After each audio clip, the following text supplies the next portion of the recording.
السلام علیکم ورحمۃ اللہ۔ ایک زمانے میں دنیا میں لوگ بھوک کی وجہ سے مرتے تھے، اور دنیا میں جب قحط ہوتا تھا تو ہزاروں لاکھوں لوگ جو ہے اس کا شکار بنتے تھے۔ ابھی بھی دنیا کے اندر خوراک کی تقسیم کے سلسلے میں انصاف نہیں ہے اور لوگ بھوک سے مر رہے ہیں، لیکن جتنے لوگ بھوک سے مر رہے ہیں اس سے زیادہ لوگ موٹاپے کی وجہ سے مر رہے ہیں۔ اس وقت بھوک کو ہینڈل کرنا شاید اتنا بڑا مسئلہ نہ ہو جتنا موٹاپے کو ہینڈل کرنا مسئلہ ہے۔ اور یہ ایسا نہیں ہے کہ یہ بیماری جو ہے وہ صرف ان علاقوں میں زیادہ ہے کہ جہاں بہت لوگ کھاتے پیتے ہیں، جیسے ویسٹ کے اندر، مطلب امریکہ میں اوبیسٹی بہت زیادہ ہے، سعودی عرب میں اوبیسٹی بہت زیادہ ہے، اور ویسٹرن ملکوں میں بھی آپ کو نظر آئے گی اوبیسٹی زیادہ ہے۔ اور حالانکہ وہ لوگ وہاں ہیلتھ کانشیس ہیں اور ایکسرسائز کرتے ہیں اور جم میں جاتے ہیں، مگر پھر بھی ایک نمبر آف پیپل ایسے ہیں کہ جو کہ اوور ویٹ ہیں۔ مگر اس کے ساتھ ساتھ یہ جو ہمارے ممالک ہیں، جو کہ مشرقی ممالک جن کو کہا جاتا ہے، خاص طور پہ بر صغیر کے لوگ، تو یہاں بھی موٹاپا کم نہیں ہے۔ اور اس کی وجہ یہ ہے کہ پچھلے کچھ سالوں سے ہمارا کھانے پینے کا مزاج، ہمارا اٹھنے جاگنے کا مزاج، ہمارا کام کرنے کا، سواریوں کو استعمال کرنے کا مزاج، یہ بہت زیادہ تبدیل ہوا ہے۔ جو ہماری ویسے خاص طور پر رورل زندگی تھی، اس میں لوگ 3-4 بجے اٹھتے تھے، کھیتوں میں کام کرتے تھے، اپنے گھر کا کام مرد بھی عورتیں مل کے سب کرتے تھے، اور چھوٹے موٹے فاصلوں کے اوپر وہ ایسا نہیں ہوتا تھا کہ وہ سواری کا استعمال کریں، اور سواری کا بھی استعمال کرتے تھے تو وہ سائیکل کا استعمال کرتے تھے یا جانوروں کے ذریعے سے ان کی سفاری ہوتی تھی،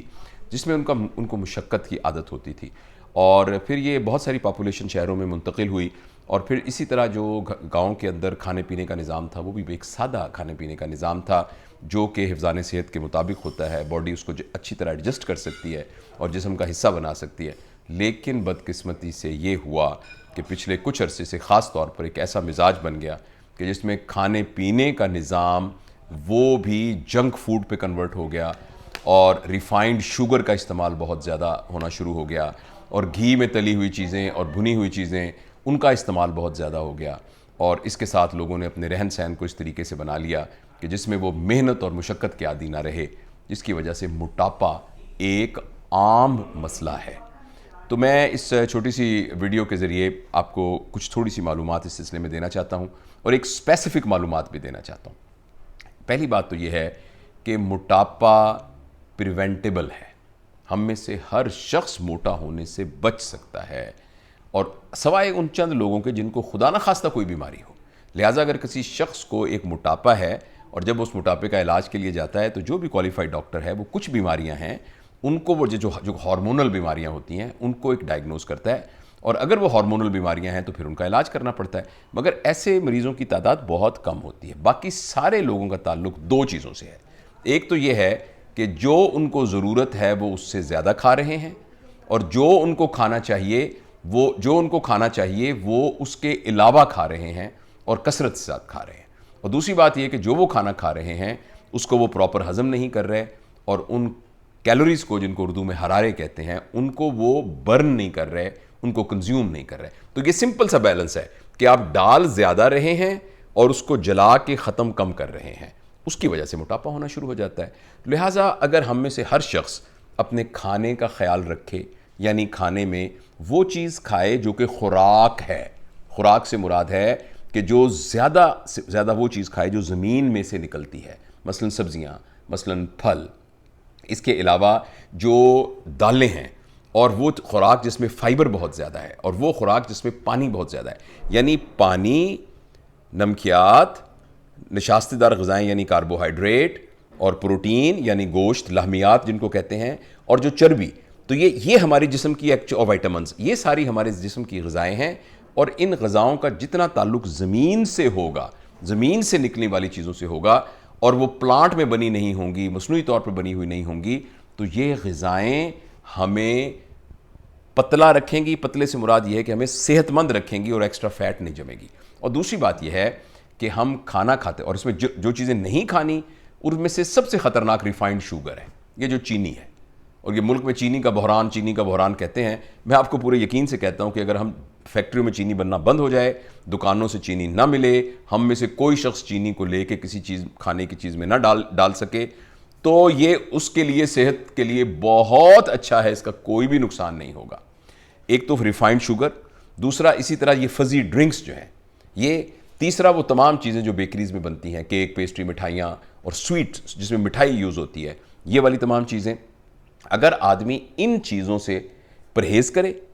اور اس کے علاوہ جو بہت گھی میں تلی ہوئی بنی ہوئی چیزیں ہیں ان چیزوں سے پرہیز کرے، اس کے علاوہ جو اللہ نے رزق دیا ہے وہ کھاتا رہے، یعنی کوئی بہت اپنے اوپر ڈائٹنگ کرنے کی ضرورت نہیں ہے، اور گرمیوں اور سردیوں دونوں کے اندر اس بات کا خیال رکھے کہ کافی پانی پیے، 8 گلاس کم از کم، لیکن 8 سے 14 گلاس پانی کے پیے، بس اتنی سی احتیاط، اور یہ تو خوراک کے متعلق ہے، اور یہ ہے کہ اپنا کام خود کرنے کی کوشش کرے، 2 منزلہ بلڈنگ پہ چلنا ہے تو سیڑھیوں سے جائے لفٹ کی بجائے، ذرا زیادہ نزدیک یعنی کہیں جانا ہے بازار میں کوشش کرے پیدل جائے یا سائیکل کی سواری کو استعمال کرے، اور جتنا چلے واک کرے، اور تھوڑی بہت ایکسرسائز کم از کم 20 منٹ صبح 20 منٹ شام، سمپل واک، اور اگر جوان آدمی ہے تو وہ تھوڑی ایروبکس بھی کرے۔ صرف اتنے کام کرنے سے ہی یہ اس بات کی گارنٹی ہے کہ انسان موٹا نہیں ہوگا۔ لیکن اگر انسان موٹا ہو جائے تو یہ میں عرض کرنا چاہتا ہوں کہ پھر کیا کرے۔ سب سے پہلے تو وہ جس کی وجہ سے موٹا ہوا تھا وہ چیزیں چھوڑ دے۔ یہ جتنی باتیں میں نے آپ کو بتائی ہیں اپنے اوپر ایک پابندی لگائے اور ان چیزوں کو چھوڑ دے۔ اس کے ساتھ ایکسرسائز کا ایک پورا پلان جو ہے وہ شروع کرے، اور تیسری بات یہ ہے کہ بعض اوقات اس کے لیے سرجری کی بھی ضرورت ہوتی ہے، اور میں وہ سرجری کرتا ہوں، اور میری طرح اور بہت سے لیپروسکوپک سرجن ہیں جو بیریاٹرک سرجری کرتے ہیں جس میں ہم معدے کو چھوٹا کر دیتے ہیں۔ لیکن میں یہ سرجری کرتے ہوئے بھی آپ کو یہ کہہ رہا ہوں کہ حد الامکان کوشش کرنی چاہیے کہ مریض کی سرجری نہ کی جائے، اور کیونکہ سرجری بھی یہی کرتی ہے کہ منہ کے ذریعے سے خوراک کے جانے کو روک دیتی ہے، اور اندر سے جب معدہ چھوٹا ہوتا ہے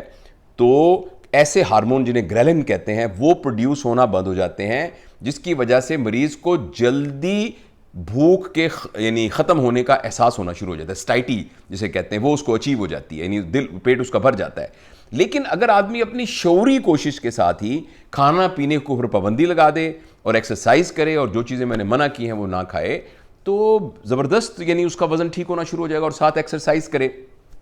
اور سرجری کو بالکل آخری حربے کے طور پر استعمال کیا جائے۔ اس کے علاوہ میں چونکہ یہ موٹاپے کے علاج میں کافی عرصے سے انوالو ہوں تو میں اور بھی سرچ کرتا رہتا ہوں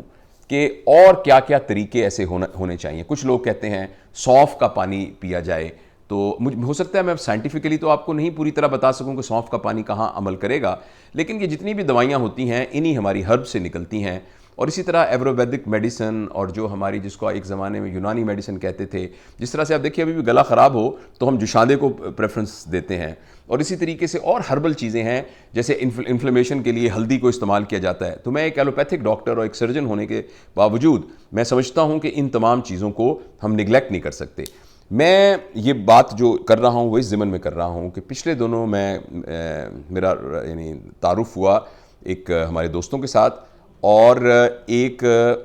پروڈکٹ کے ساتھ جو کہ ایک ہربل پروڈکٹ ہے، اور یہ ایکچولی میں نے نکال کے رکھی ہوئی ہے۔ اس دوائی کا نام ہے رائٹ ڈیٹاکس۔ تو یہاں مقصد جو ہے وہ اس دوائی کا کوئی اشتہار بنانا نہیں ہے، مگر میں نے اس کی ساری جو اس کے اندر انگریڈینٹس ہیں ان کو دیکھا، اور اپنا جو ایلوپیتھک نالج ہے اس کے ذریعے سے اس کو میچ کر کے دیکھا، تو یہ ایک طرح کی ہربل چیزیں ہیں جو کہ ایکچولی ڈریپ جو ہمارا ڈرگ ریگولیشن اتھارٹی ہے وہ اس کی اپرووڈ ہیں ایز اے نیوٹریشنل سپلیمنٹ۔ یہ کرتی یہ ہے کہ یہ کیپسول جو ہے اندر جا کے اور ہمارے جو باڈی کا میٹابولزم ہے، اور خاص طور پر یہ رات کو لیتے ہیں تو اس سے باڈی کا میٹابولزم جو ہے وہ تیز ہو جاتا ہے، یعنی باڈی کا وہ کام جس کے ذریعے ہی اس کو برن کرنا ہے وہ برن کرنے کا کام جو ہے وہ فاسٹ ہو جاتا ہے۔ اور اگر کوئی شخص صرف یہی لے تو یہ ایز سچ بھی اس کے وزن کو کم کرنے میں مدد کرے گی، لیکن اس کے ساتھ ساتھ اس کو باقی سارے کام بھی کرنے پڑیں گے، ریفائنڈ شوگر کو چھوڑنا پڑے گا اور باقی چیزوں کو چھوڑنا پڑے گا۔ اگر وہ یہ کر لے تو یہ میرے اپنے تجربے میں یہ بات آئی ہے کہ یہ ایک افیکٹو ڈرگ ہے، اور کچھ بہت مہنگی بھی نہیں ہے، ہربل ڈرگ ہے۔ اس کا نام ہے رائٹ ڈیٹاکس، اور میں اپنے پیشنٹس پہ اس کو ٹرائی کروں گا، اور اس کا یہ کوئی 8-10 سال سے یہاں پاکستان میں اویلیبل ہے، اور جن لوگوں نے اس کو تجربہ کیا ہے انہوں نے کہا ہے کہ یہ بغیر کسی سائیڈ ایفیکٹ کے۔ لیکن میں ایک بات اور بتانا چاہتا ہوں، اس طرح کی کوئی بھی پروڈکٹ ہونا جو کہ نیوٹراسیوٹک پروڈکٹ ہو تو اس میں یہ بہت ضروری ہے کہ آپ اس کو استعمال کرنے سے پہلے اپنے ڈاکٹر سے ضرور رابطہ کریں، کیونکہ ہو سکتا ہے کہ جو آپ کا ٹریٹنگ فزیشین ہے آپ کو کوئی اس طرح کا میٹابولک پرابلم ہو کہ جس میں یہ دوائی آپ کو نہ دینی پڑے، لیکن بظاہر دیکھنے میں اس کے کوئی سائیڈ ایفیکٹس نہیں ہیں۔ تو آج کی ویڈیو کو میں سمرائز کرتا ہوں، میں یہی بتانا چاہتا تھا کہ ہمیں خیال رکھنا چاہیے کہ ہمارا وزن زیادہ نہ ہو، اور اس کی جو طریقے ہیں وہ میں نے سارے آپ کو بتا دیے، اور سرجری اور باقی تمام چیزوں کے ساتھ ساتھ کچھ ایسی پروڈکٹس بھی اویلیبل ہیں جن میں سے ایک یہ ہے رائٹ ڈیٹاکس، کہ جس کے ذریعے سے آپ اپنے وزن کو کم کرنے میں مدد لے سکتے ہیں۔